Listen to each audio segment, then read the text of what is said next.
Ramazon tugashidan oldin shunday 7 amalni bajaringki, u bizga jannat eshiklarini ochib bersin.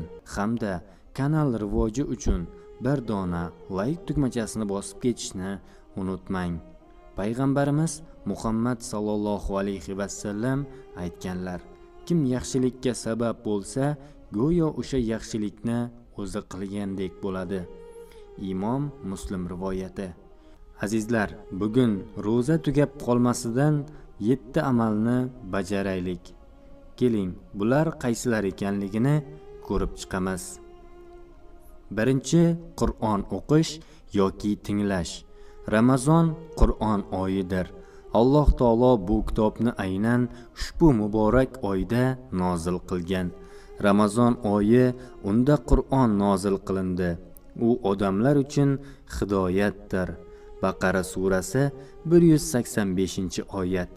Hech bo'lmasa kuniga bir sahifa Qur'on o'qiylik yoki tinglaylik. Har bir harfi uchun 10 barobar savob yoziladi.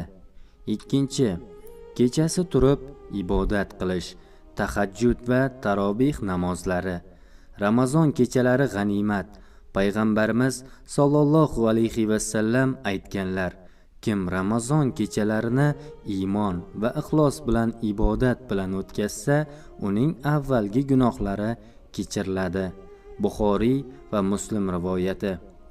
Agar hali tahajjud namozini o'qimagan bo'lsangiz, eng oddiy tahajjud 2 rakat namoz, Allohga iltijo qilish. Uchinchi, ihson qilish va sadaqa berish. Ro'za tutishning savobi mislsizdir. Ammo sadaqa bersak, savob yanada ortadi. Rasululloh sallallohu alayhi vasallam shunday marhamat qilganlar: sadaqa yomonliklarni o'chiradi, xuddi suv olovni o'chirganidek. Termiziy rivoyati. Faqat katta miqdor muhim emas.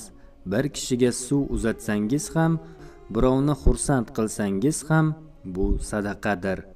To'rtinchi, ko'proq istig'for aytish, tavba qilish. Ro'zadorning duosi rad etilmaydi. Astag'firullohallazim allazi la ilaha illa huval qayyul qayyum va attubu ilayh. Bu istig'forni aytgan insonning gunohlari kechirilishi haqida payg'ambarimiz bashorat berganlar. Kuniga 100 marta astag'firulloh aytaylik. Chunki biz ham gunoh qilamiz, lekin Alloh kechirishni yaxshi ko'radi. 5. Ota-onani xursand qilish. Jannat eshigi ularning roziligi bilan ochiladi. Ota-onasining roziligiga erishgan kishi jannatda bo'ladi. Imom Termiziy rivoyati. Ularga yaxshi so'z ayting, bir piyola choy uzating yoki duo so'rang. Balki shu amallaringiz jannatingizga sabab bo'lar. 6. Ro'zador og'zini ochish.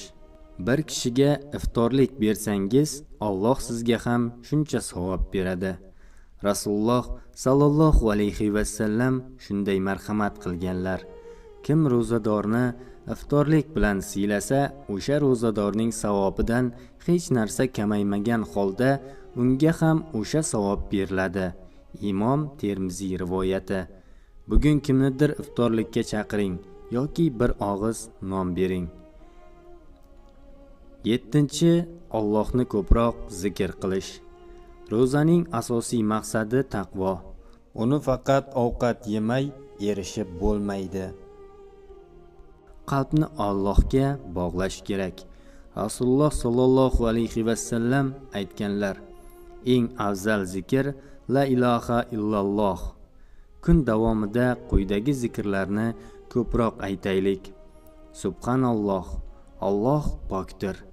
Alhamdulillah, hamd Allohga bo'lsin. Allohu akbar, Alloh buyukdir. La ilaha illalloh, Allohdan boshqa iloh yo'q. Ro'za tutishdan oldin va ro'za davomida shu 7 amalni bajaraylik. Qur'on o'qing yoki tinglang. Kechalarni ibodat bilan o'tkazing. Sadaqa bering. Istig'for ayting. Ota-onangizni xursand qiling. Ro'zadorni og'zini oching. Allohni zikr qiling.